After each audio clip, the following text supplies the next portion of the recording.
పిల్లలు ఎంతగానో ఇష్టంగా తాగే ఫ్రూటీ బయట కొనే పని లేకుండా ఇంట్లోనే తయారు చేసేద్దామా? 2 పండిన మామిడి పళ్ళు తీసుకోండి. ఉప్పు, కారం పెట్టి తింటాం కదండీ! అటువంటి పచ్చి మామిడికాయ ఒకటి తీసుకోండి. ఈ మూడిటిలిని ఒకదాని తర్వాత ఒకటి తొక్క చెక్కేసుకున్నాక, ముందుగా పచ్చి మామిడికాయని చిన్న చిన్న ముక్కలుగా కట్ చేసుకొని పక్కన పెట్టండి. పండిన మామిడి పళ్ళు కూడా ఇలాగే చిన్న ముక్కలుగా కట్ చేసుకొని తీసుకున్న పండిన మామిడి పళ్ళు స్వీట్‌గానే ఉన్నాయండి.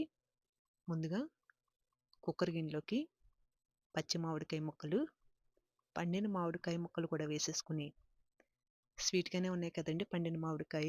అందుకు ఒక కప్పు పంచదార వేసుకుంటున్నాను. 1 లీటర్ నీళ్లు పోసి కుక్కర్ మూత విజిల్ పెట్టేసుకుని, స్టవ్‌ని మీడియంలో పెట్టి 4-5 విజిల్లు వేయించుకోండి. ప్రెషర్ అంతా పోయాక మూత తీసుకుని, ఈ వాటర్ అంతా ఒక గిన్నెలోకి స్ట్రైనర్ పెట్టి వడగొట్టేసుకోండి. దీన్ని పక్కన పెట్టండి.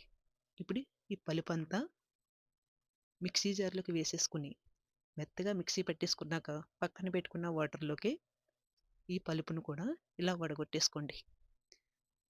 ఎక్స్‌ట్రా పలుపు ఏమన్నా ఉంటే పక్కన పెట్టేసుకోండి. ఒకసారి కలిపేసుకున్నాక ఇది చిక్కగా అనిపిస్తే ఒక కప్పు వేడి వాటర్ వేసుకొని కలిపేసుకుని ఫ్రిడ్జ్‌లో ఒక 2 గంటలు పెట్టుకొని తీసుకుంటమే. అంతే, పిల్లలు ఇష్టంగా తాగే కూల్‌గా ఉండే ఫ్రూటీ రెడీ అండి. ఈ వీడియో నచ్చితే కనుక లైక్ చేసండి. ఛానల్‌ని సబ్స్క్రైబ్ చేసుకోండి.